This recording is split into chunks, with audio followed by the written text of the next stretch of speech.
Hello and welcome to another video. This might be your first port of call if you're looking to get into photography, because I'm going to do a free lesson for you. So this might be a point which you've just picked up a camera, or you've been given a camera, someone's bought you a camera for birthday, you might be considering getting a camera for Christmas, and you want to know where to start, but your first question is, how do I get out of auto?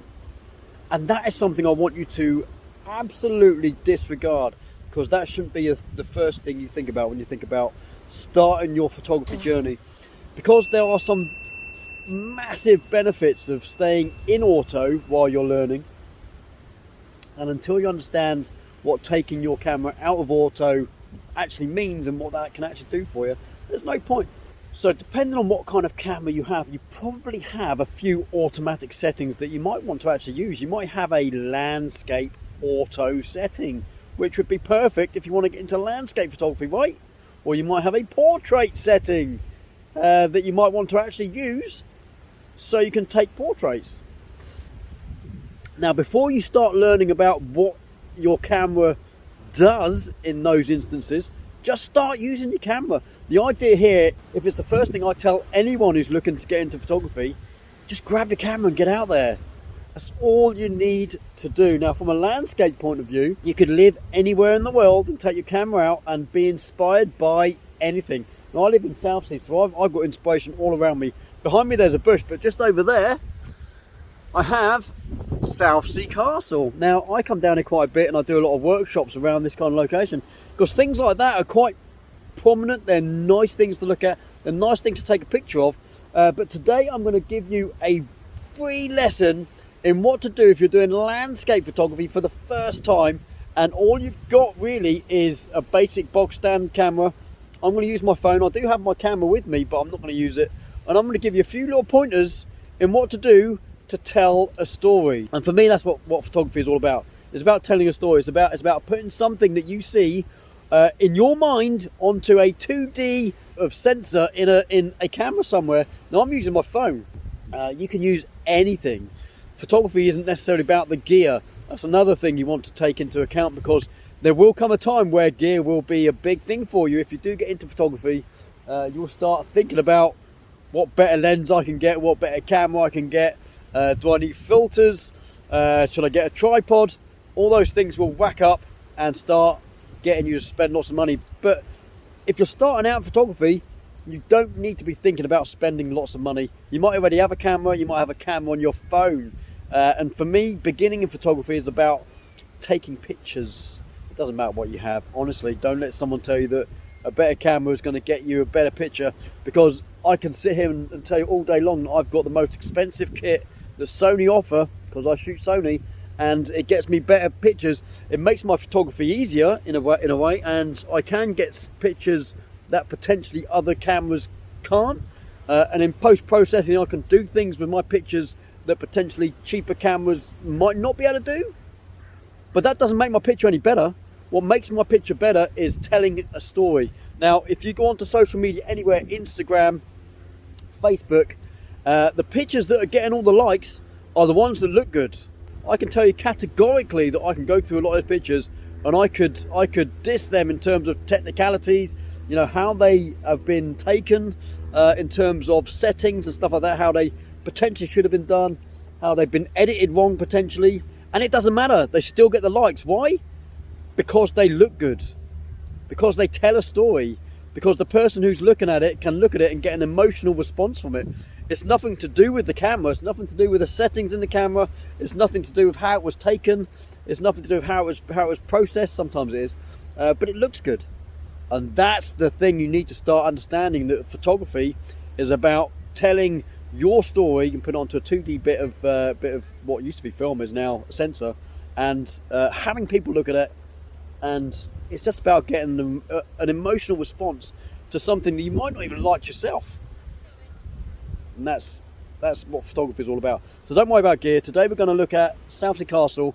We're going to take a couple of pictures of it. I'm going to give you a few little pointers on what to do in certain situations, and certainly what the sun's doing. I generally don't shoot during the day, but if you're a photographer that's starting out, get out there with your camera. No matter what it is, get out there with your camera, find someone to take a picture of, and certainly look at different angles on how or where you take a picture of this subject. So let's do that. I'm going to give you a little point. Let me put this bag on my back. Oh, there's nothing in it. It's light as a feather. Don't know why I'm doing that. But I'm going to take a picture of Southsea Castle. It's a bit windy. I hope this generally does pretty good in the wind. But look at what my phone's doing because of that thing there, the sun. The sun is currently behind a cloud. So if I take a picture of that now, I'll take another picture of it when the sun comes out now. Look at that. Oh, everything in my foreground is going to be really, really dark because I'm pointing at the sun. My camera in auto settings are going to evaluate the situation and say, where's way too light. Let's darken this down. And that's what it does. And it makes your picture really dark. All I'm going to do, in fact, is walk up the side there and take a picture from the side, and we'll see the difference. Let's do that.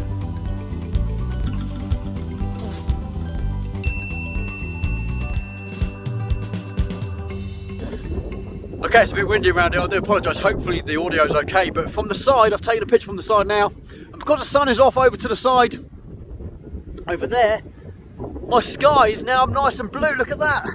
Even in video, I've got a nice blue sky. Doesn't happen if you shoot into the sun, does it? Let me just get out of the wind. What have we learned from this? Well, quite simply, you've got a subject that you want to take a picture of, but if you're shooting into the sun, it's going to make it really, really difficult. In auto settings in your camera, it's going to make it massively difficult to take a picture of that without making everything in the foreground really, really dark. And that's just the failings, if you like, of automatic settings. Your camera's going to decide what the exposure is. When we talk about exposure, we're talking about the available light, if you like, and it's going to compensate in a way that makes it think it's going to get the best picture.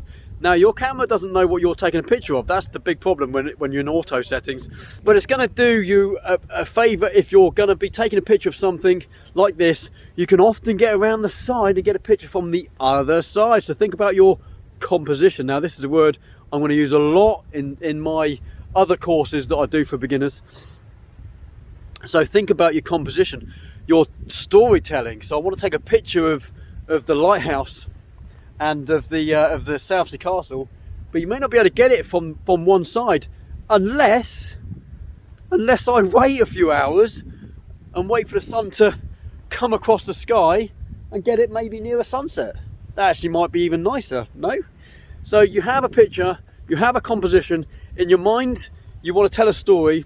You might not be able to get it initially in that shot. So from this side with the sun behind the castle, you might not be able to get it properly now, but you will be able to get it later when the sun moves across the sky. It's all about timing. It's all about telling that story. You may get that picture at that time, come around the side, get a picture from the other side.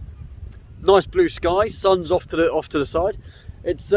It's just about telling that story, and that's the basis. I don't want you to bog yourself down with the settings, worry about what camera kit you've got, what lenses you're using. It's all about getting out there with your camera and taking pictures. That is the beginner lesson number one, and that's my free lesson to you. It's about picking up a camera, getting that passion for photography is actually sometimes quite difficult. Getting out there with the camera, certainly at times of day, like you want to get a picture of that and you can't get it now, I have to wait 10 hours. I don't have 10 hours to wait, I'll have to come back. But that's the lesson for a landscape photographer, is telling a story. Often it's quite difficult to put onto a small sensor, certainly something in like a phone. But if you get a nice picture and it looks good, people are going to like it. And that's kind of the basis of telling a story, you know, something that someone wants to look at, wants to read, because you read pictures as well. That is beginner lesson one. Now, if you want to take it even further, this is where I'm going to start selling my beginner photography course. So I now apologise, because this has now become a paid advertisement. No, I'm only joking. But yeah, you can take this much further. My advice is to get your camera, get out there, start taking pictures. Realise if you want it to become, or if it is going to become, a passion of yours and you want to take it further, you can. And you can get out of auto. You can use the landscape automatic settings. You can use the portrait automatic settings. You won't necessarily understand what they're doing or why they're doing it. And that's what my course is all about. So my beginner course, level 1 and level 2, you can take independently. Level 1 is for the absolute beginner. It will teach you all the aspects of your camera. You might have a DSLR, you might have a point and shoot. They've all got the same kind of settings, if you like, and I'll teach you all about what those settings are, why they're there. And the level 2 takes it a little bit further and explains more about the exposure triangle, how to expose properly, all that kind of stuff. And actually I make it really simple. It's a dialogue where I'm talking to the camera. I'm telling you, you have downloadable material to work from, and at the end of it you do get a practical assessment that you will go away and you'll do, and you'll send to me and I will evaluate. So we get to work together. It doesn't matter where you are in the world, you could be anywhere, and my course is designed to get you out and about. It's not just a matter of sitting in front of a video and watching. You get downloadable material, gets you out and about doing photography, not just talking about it, and that's the point. I want to be able to teach. I love to teach. I want to be able to teach people anywhere in the world, and this is going to do that. So if you're a beginner photographer, this is your lesson 1. Get out there, start looking at composition, looking at the storytelling, and not worry too much about the settings right now. Get lots of pictures under your belt, and then come back. And there is a link in the description here of where you can join my beginner photography course. Now you can either do level 1 or level 2, or you can actually pay for both and save a bit of cash. I mean, you can take them anytime. The point of that is that they are yours forever. You don't need to, there's not a time constraint. You don't have to do it and then it's done. You can dip in and dip out whenever you like, and use it as like reference material almost. And like I say, you get a downloadable PDF with both. So if you're a beginner photographer and you're looking to get into photography, no matter what it is, it doesn't just have to be landscapes, by the way. It is designed to cover most aspects of photography. Yeah, have a look in the description down below. See if you're interested in my beginner course. If you want to get in touch, there is an email address on my website. You don't have to just blindly go into this. You can ask questions. But I will be your mentor through your beginner photography process. And yeah, I love to teach, and I teach in simple terms. I give you the simple terms. It's not real technical stuff. I teach you the way I taught myself, which is the easy way. No, I'm only joking. It's not easy. It is easy, but it will get you started. It won't make you a master photographer overnight, but what it will do is give you a good grounding into understanding why you're taking a picture, the settings you're using, and why you're using those settings, more importantly. And it will get you certainly taking pictures a lot more creatively than you are doing at the moment. So thank you for watching. If you got anything out of this, please whack a thumbs up. Subscribe to my channel if you wouldn't mind so much. That'd be fantastic. And I will see you boys and girls on another video very soon. Take it easy. Bye.